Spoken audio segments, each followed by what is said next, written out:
Hello नमस्कार साथियों, स्वागत है आप सभी का। और कैसे हैं आप सब? आशा करती हूँ आप सभी स्वस्थ होंगे और अपने लक्ष्य की प्राप्ति में निरंतर लगे होंगे। तो आज हम सभी सॉल्व करेंगे उत्तर प्रदेश जीआईसी प्रवक्ता परीक्षा 2015 में जो प्रस्तावित हुई थी, और ये विषय है आपका हिंदी है। इसे हम सभी जो है सॉल्व करेंगे और देखेंगे कि हमारा जो प्रश्न है परीक्षा में वो किस तरह से पूछा जाता है, कहाँ कहाँ से पूछा जाता है। ठीक है।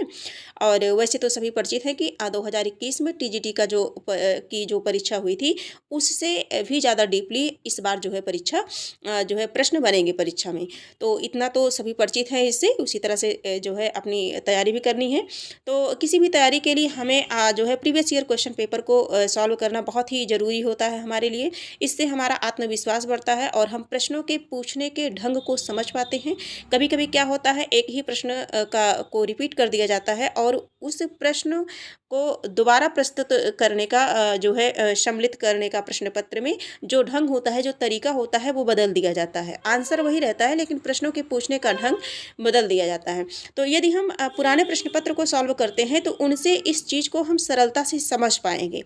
ठीक है। तो ये जो है इसी को ध्यान में रखते हुए हम सभी जो है आज फिर मैं आप सभी के समक्ष उपस्थित हूँ लेकर के 2015 में जो जीआईसी प्रवक्ता परीक्षा हुई थी उसके प्रश्न पत्र को लेकर के। और जैसा कि आप सभी जानते हैं कि 120 प्रश्न होते हैं, है ना। 30 प्रश्न हमारा जीके जीएस का होता है, जबकि टीजीटी और पीजीटी में ऐसा नहीं है। टीजीटी पीजीटी में क्या होता है, 125 प्रश्न है ना। 125 प्रश्न पूछे जाते हैं। जैसा कि अभी जो 2022 में जो फॉर्म भरा गया था उसमें यही है। उसके बाद जो लागू होगा तो वो सभी आप सभी को जो है सूचना दी जाएगी, है ना। अभी जो हमारे सामने है हम फिलहाल उसे देखते हैं, है ना। टीजीटी पीजीटी 125 प्रश्न, लेकिन जीआईसी में जो है ये 120 प्रश्न होते हैं। तो हम सभी 120 प्रश्नों में से कोशिश करेंगे जितना ज़्यादा से ज़्यादा हमारा प्रश्न हो जाए। हम चारों ऑप्शन को समझते हुए चलेंगे जिससे जो हमारी तैयारी है वो भी थोड़ी सी बेहतर बने। तो आज की क्लास में जो है हम सभी देखेंगे 2015 का प्रश्न पत्र। मैं बताना चाहूँगी यूपी टीजीटी के अगर प्रीवियस ईयर क्वेश्चन पेपर को आप सॉल्व करना चाहते हैं चारों ऑप्शन सहित, एक्सप्लेन सहित, तो आपको इस चैनल पर मिल जाएगा। इस चैनल पर यूपी टीजीटी का 2021 से लेकर के 2005 तक जितने भी प्रश्न पत्र हुए हैं वो सभी सॉल्व करा दिए गए हैं, है ना। और पीजीटी का भी 2 वर्ष का 2021 का और 2016 का जो है सॉल्व करा दिया गया है। इसी चैनल पर प्लेलिस्ट भी बना दी गई है, आपको सरलतापूर्वक मिल जाएगी, आप चाहें तो देख सकते हैं। और इसके साथ साथ हम सभी अभी एलटी ग्रेड का कर रहे हैं और एलटी ग्रेड 2018 का जो है कर लिए हम लोग। फिर 2017 का हम सभी कर लिए हैं, अब 2015 का कर रहे हैं। एलटी ग्रेड परीक्षा करने के बाद पीजीटी 2016 तक हम लोगों ने किया है। 16 के आगे जो भी है 13 में 11 में जो भी प्रश्न परीक्षा हुई थी उन सभी को हम सभी सॉल्व करेंगे। तो आज की क्लास में हम पहले प्रश्न को देखते हैं कि हमारा प्रश्न क्या है। नागरिक प्रचारणी सभा के संस्थापकों में कौन नहीं थे? कौन नहीं थे? चारों ऑप्शन में से बताना है कि कौन नहीं थे। पहला प्रश्न है हमारा। ऑप्शन ए है बाबू श्याम सुंदर दास, तो ये भी थे। बी ऑप्शन है पंडित राम नारायण मिश्र, ये भी थे। सी ऑप्शन है रामचंद्र वर्मा, है ना, इन्हें ऐसे छोड़ देते हैं। ठाकुर शिव कुमार सिंह, ये भी थे।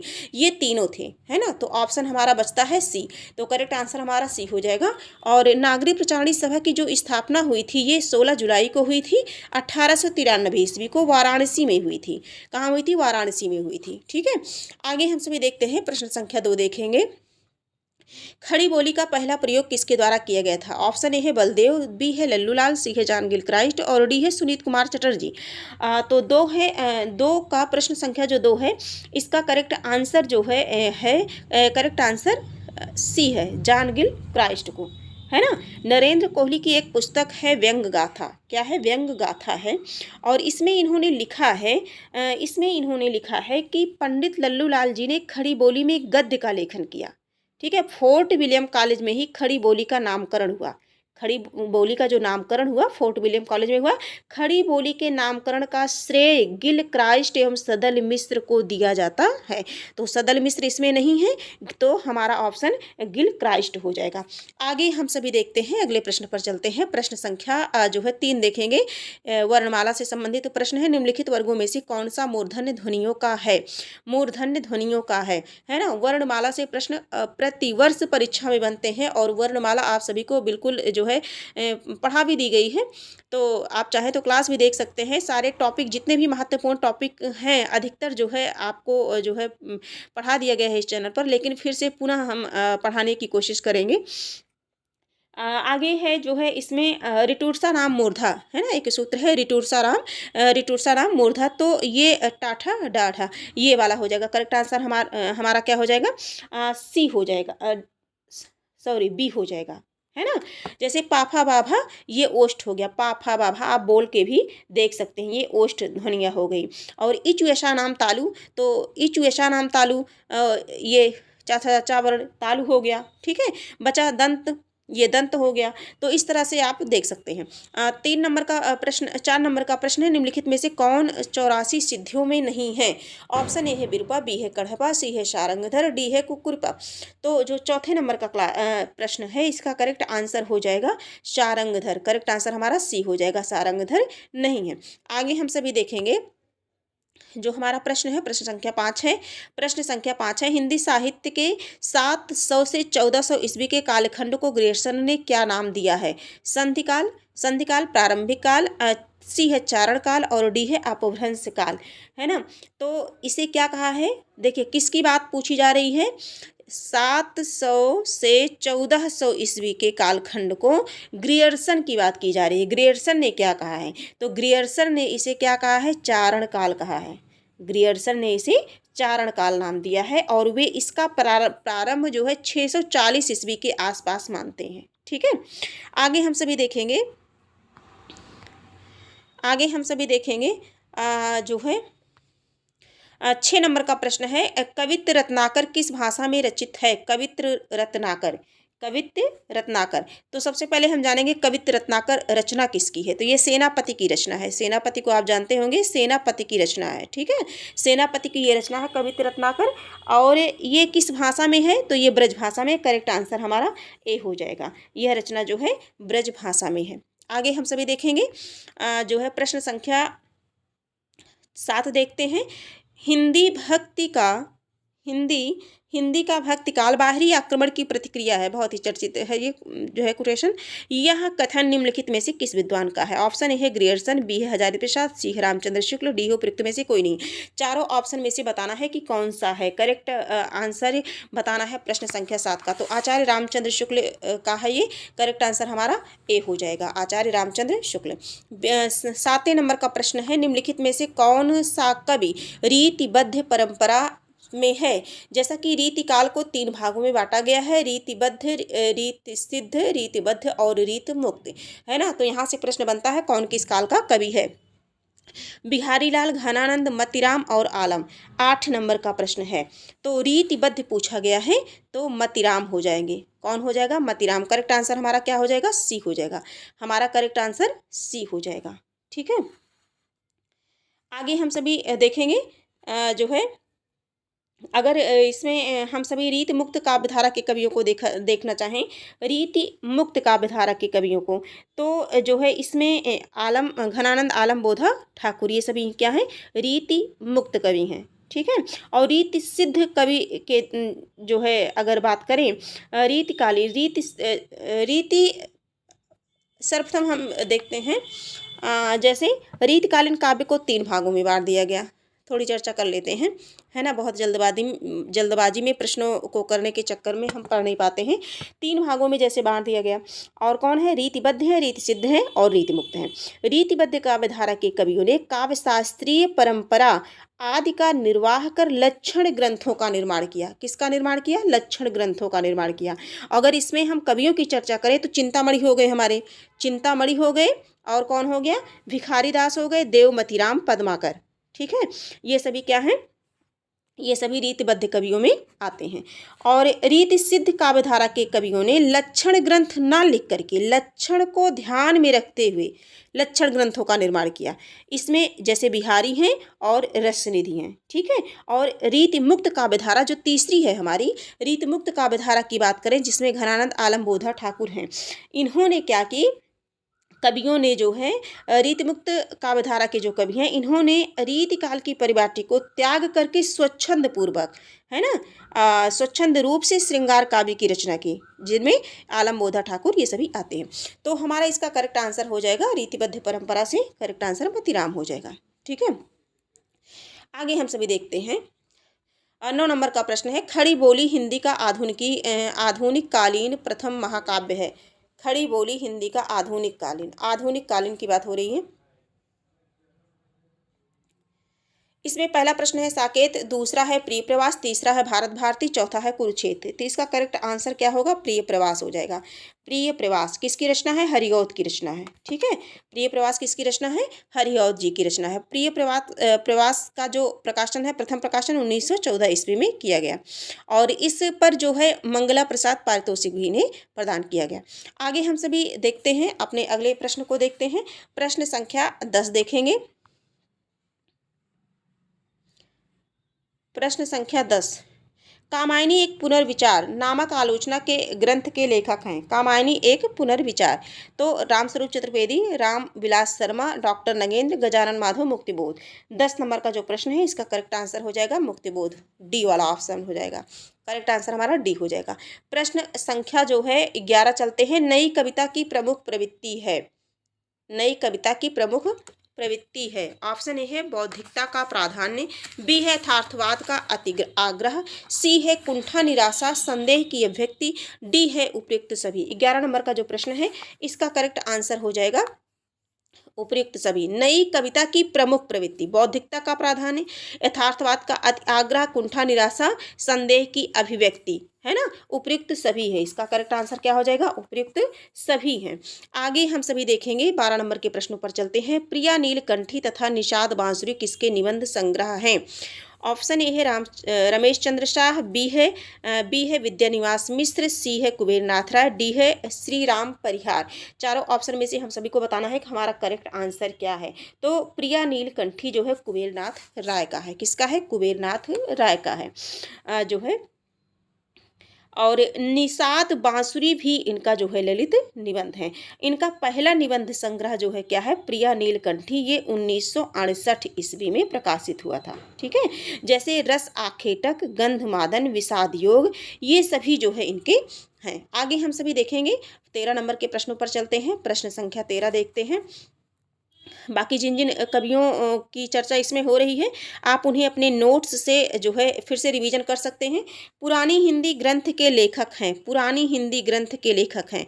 Option A Chandra Sharma Guleri, B है नीलमिलोचन शर्मा, सी है रामचंद्र शुक्ल, हजारी प्रसाद द्विवेदी। पुरानी हिंदी की बात हो रही है। पुरानी हिंदी, है ना, बहुत चर्चित प्रश्न है, गुलेरी जी का है, चंद्रधर शर्मा गुलेरी। ठीक है, आगे अगला प्रश्न है, प्रश्न संख्या 14 है। कुमार, यह मृत्यु और निर्वासन का सुख, यह तुम अकेले हिलोगे या नहीं हो सकता, किस नाटक की पंक्ति है?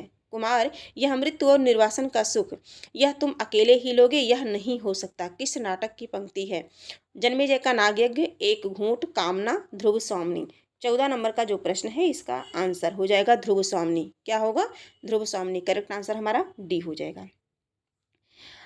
ध्रुव स्वामिनी ये जो रचनाएं हैं, ये किसकी हैं? जयशंकर प्रसाद जी की हैं। और अगर हम बात करें ध्रुव स्वामिनी की, तो 1933 ईस्वी में जो है ये जो है जयशंकर द्वारा रचित नाटक है ध्रुव स्वामिनी। और ध्रुव स्वामिनी चंद्रगुप्त से कहती है कि कुमार, यह मृत्यु और निर्वासन का सुख, यह तुम अकेले ही लोगे, यह नहीं हो सकता। ठीक है, ये ध्रुव स्वामिनी जो है चंद्रगुप्त से कहती है। कथन भी ध्यान देंगे। आगे हम सभी देखेंगे, प्रश्न संख्या जो है 15 देखेंगे। समानांतर कहानी के प्रवर्तक हैं। समानांतर कहानी, तो ये कमलेश्वर की है। करेक्ट आंसर हमारा सी हो जाएगा। किसकी है? कमलेश्वर की है। करेक्ट आंसर सी हो जाएगा। ठीक है, 1972 में कमलेश्वर ने समानांतर कहानी आंदोलन चलाकर युवा कहानीकारों को आकृष्ट किया। आगे देखेंगे, 15 नंबर के प्रश्नों को देखेंगे। प्रश्न संख्या 15 कंप्लीट हो गया। 16 नंबर के प्रश्नों को देखेंगे। आचार्य रामचंद्र शुक्ल हिंदी की प्रथम कहानी किसे मानते हैं? फिर भी ये सारे प्रश्न बहुत समझिए इजी हैं, है ना। अब तो ऐसे प्रश्न बहुत कम ही पूछे जाएंगे, है ना। आचार्य रामचंद्र शुक्ल हिंदी की प्रथम कहानी किसे मानते हैं? 11 वर्ष का समय, बी है इंदुमती, सी है धुलाई वाली, डी है गुलबहार। तो 16 नंबर का जो प्रश्न है इसका करेक्ट आंसर हमारा इंदुमती हो जाएगा। इंदुमती 1900 ईस्वी, है ना, प्रकाशित हुई थी, और रामचंद्र शुक्ल से हिंदी की पहली कहानी मानते हैं। ठीक, अगला देखते हैं। अगला 17 नंबर के प्रश्न को देखते हैं। निम्नांकित उपन्यासों का कालक्रम अनुसार सही विकल्प चिन्हित कीजिए। देखिए, इस तरह से दिया गया है। प्रेमाश्रय, कर्मभूमि, गोदान और गबन। हम पहले सबसे देख लेते हैं 17 नंबर का जो प्रश्न है, हम सबसे पहले देख लेते हैं। हमारा आता है सेवा सदन। सेवा सदन कहाँ है? सेवा सदन, सेवा सदन जो है 1918 में हो जाता है, 1918 में हो जाता है, लेकिन सेवा सदन हमारा इसमें नहीं है ना। हम देखेंगे इसका जो करेक्ट आंसर हो जाएगा, सबसे पहले हम देखेंगे प्रेमाश्रय, है ना, प्रेमाश्रम। प्रेमाश्रम जो है, ये जो प्रेमाश्रम रचना है ये 1922 की है। प्रेमाश्रम 1922 की हो गई। फिर हम देखेंगे जो है इसके बाद जो भी रचना आती है हम उसे देखेंगे। जैसे है कि गबन। गबन कब हो जाएगा? 1931 हो गया। गबन, गबन 1931 हो गया, 1931 की रचना है। ठीक है, गबन 1931 हो गया। फिर कर्मभूमि 32 हो गया, कर्मभूमि 32 हो गया, कर्मभूमि। गोदान जो है 36 है, जान ही रहे हैं, है ना। तो इस तरह से हम देखेंगे तो हमारा करेक्ट आंसर यही सी सही होगा। आगे हम सभी देखते हैं 18 नंबर के प्रश्नों को। आवारा मसीहा, आवारा मसीहा किस उपन्यासकार की जीवनी से संबंधित है? शरत चंद्र, बंकिम चंद्र, है ना। तो ये जो है किससे संबंधित है? शरत चंद्र से संबंधित है। करेक्ट आंसर हमारा ए हो जाएगा। 19 नंबर के प्रश्नों को देखते हैं। प्रश्न संख्या 19, मुर्दैया किस लेखक की आत्मकथा है? तो जो मुर्दैया है ये तुलसीराम की है। मुर्दैया तुलसी राम की आत्मकथा है, और इसका जो प्रथम भाग है 1910 ईस्वी में प्रकाशित हुआ था। आगे हम सभी देखेंगे 20 नंबर के प्रश्नों। कुछ आप बीती कुछ जग बीती संस्मरण के लेखक हैं। कुछ आप बीती कुछ जग बीती संस्मरण विधा है, विधा की दृष्टि से, और इसके लेखक को बताना है चारों ऑप्शन में से। तो जो है ये भारतेंदु हरिश्चंद्र जी का है। करेक्ट आंसर हमारा सी हो जाएगा। देखिए, कवि वचन सुधा में 1876 में जो है प्रकाशित एक कहानी कुछ आप बीती कुछ जग बीती प्रथम मौलिक कृति है, जो भारतेंदु हरिश्चंद्र का और हिंदी साहित्य का भी पहला अधूरा मौलिक उपन्यास माना जाता है। ठीक है, और इस तरह से देखते हैं हम 21 नंबर के प्रश्नों को देखेंगे। प्रश्न संख्या 21, निम्नलिखित में से कौन सी रचना रेखा चित्र है? निम्नलिखित में से कौन सी रचना रेखा चित्र है? पथ के साथी, श्रृंखला की कड़ियां, दीपशिखा, यामा। दीपशिखा, यामा 21 नंबर का प्रश्न है। इसका करेक्ट आंसर हम सभी को देना है, तो हो जाएगा पथ के साथी। महादेवी वर्मा द्वारा रचित संस्मरणात्मक रेखा चित्र है ये, पथ के साथी। करेक्ट आंसर हमारा ए हो जाएगा। आगे हम सभी देखेंगे जो है जैनेन्द्र जी के साथ कुछ घंटे इंटरव्यू के लेखक हैं। 22 नंबर का जो प्रश्न है इसका करेक्ट आंसर हम सभी देखेंगे। नंद कुमार कोहली, श्री राम शर्मा, पद्म सिंह कमलेश्वर, और पद्म सिंह शर्मा कमलेश, है ना, मनोहर श्याम जोशी। तो जो 22 नंबर का प्रश्न है इसका करेक्ट आंसर हो जाएगा कोहली जी हैं। जैनेन्द्र जी के साथ कुछ घंटे इंटरव्यू है गद्य विधा की दृष्टि से, है ना। इसके लेखक हैं नंद कुमार कोहली। करेक्ट आंसर हमारा बी हो जाएगा। 22 नंबर के 23 नंबर के प्रश्नों को देखते हैं। प्रश्न संख्या 23 देखेंगे। एक बूंद सहसा उछली यात्रा वृत्त के लेखक हैं, यात्रा वृतांत के लेखक हैं भगवत शरण उपाध्याय, सच्चिदानंद वात्स्यायन, अज्ञेय, यशपाल जैन, धर्मवीर भारती। चारों ऑप्शन में से बताना है। 23 नंबर का प्रश्न है। एक बूंद सहसा उछली, सच्चिदानंद, हीरानंद, वात्स्यायन, अज्ञेय, है ना, अज्ञेय का पूरा नाम भी है। तो आगे हम सभी देखेंगे 24 नंबर का प्रश्न देखेंगे। प्रश्न संख्या 24 है। जायसी नामक समीक्षा कृति के लेखक हैं। जायसी, ऑप्शन ए है शिव सहाय पाठक, बी है विजय देव नारायण शाही, सी है वासुदेव शरण अग्रवाल, डी है रामचंद्र शुक्ल। 24 नंबर का जो प्रश्न है इसका करेक्ट आंसर हो जाएगा ये शाही जी का है, विजय देव नारायण शाही।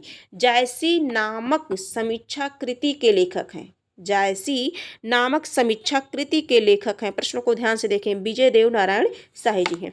आगे हम सभी देखेंगे 25 नंबर के प्रश्नों को, किस रचनाकार ने पौराणिक आख्यानों को अपने उपन्यासों में सर्वथा नए और विश्वसनीय रूप में प्रस्तुत किया है? नरेंद्र कोहली, बी ऑप्शन है हमारा जयशंकर प्रसाद, सी है वृंदावन लाल वर्मा, डी है मोहन राकेश। तो जो 25 नंबर का प्रश्न है ये हो जाएगा नरेंद्र कोहली। कौन है? नरेंद्र कोहली है। ठीक है, करेक्ट आंसर ए हो जाएगा। 26 नंबर के प्रश्नों को देखेंगे। प्रश्न संख्या 26 है। तथ्य है, नामवर सिंह का यह कथन इनमें से किस पुस्तक के लिए है कि पूर्ववर्ती व्यक्तिवादी इतिहास प्रणाली के स्थान पर सामाजिक अथवा जातीय ऐतिहासिक प्रणाली का आरंभ करने वाली यह पहली हिंदी पुस्तक है?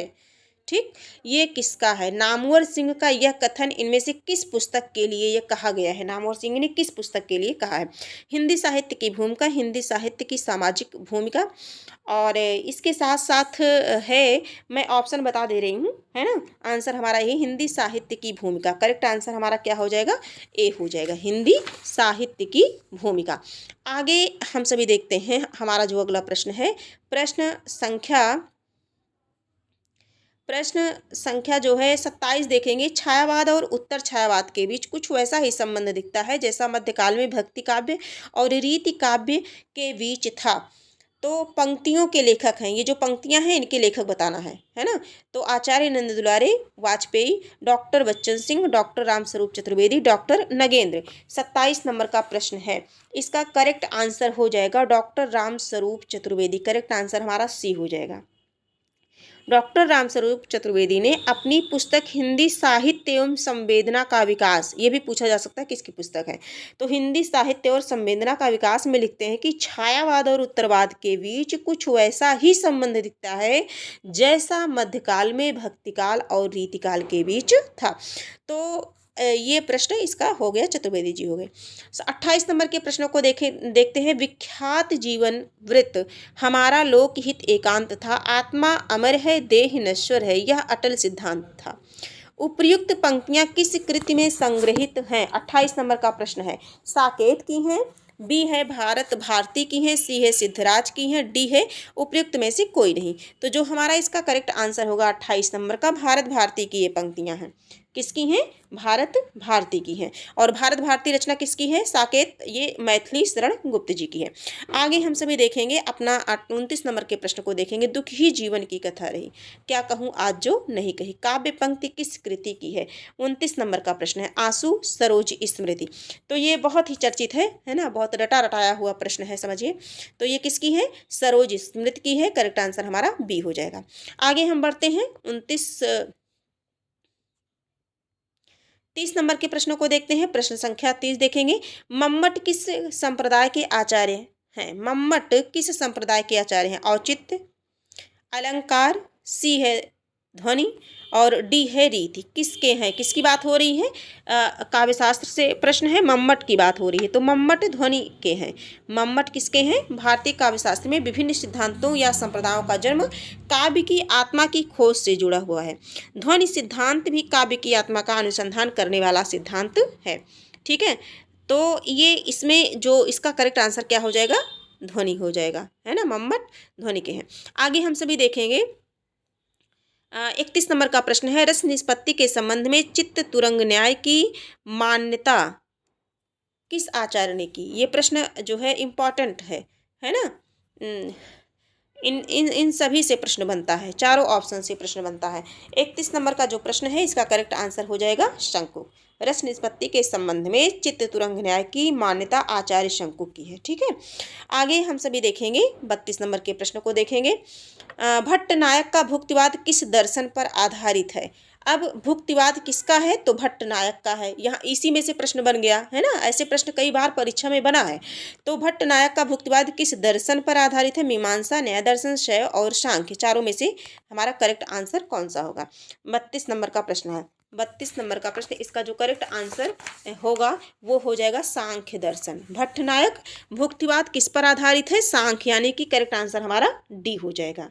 ठीक, और शंकुक का है अनुमितवाद, ये न्याय दर्शन पर है। शंकुक का ये न्याय दर्शन जो है ये है अनुमितिवाद है। न्याय दर्शन जो बी वाला ऑप्शन है ये जो है शंकुक का है और ये किस पर आधारित है, न्याय दर्शन पर आधारित है।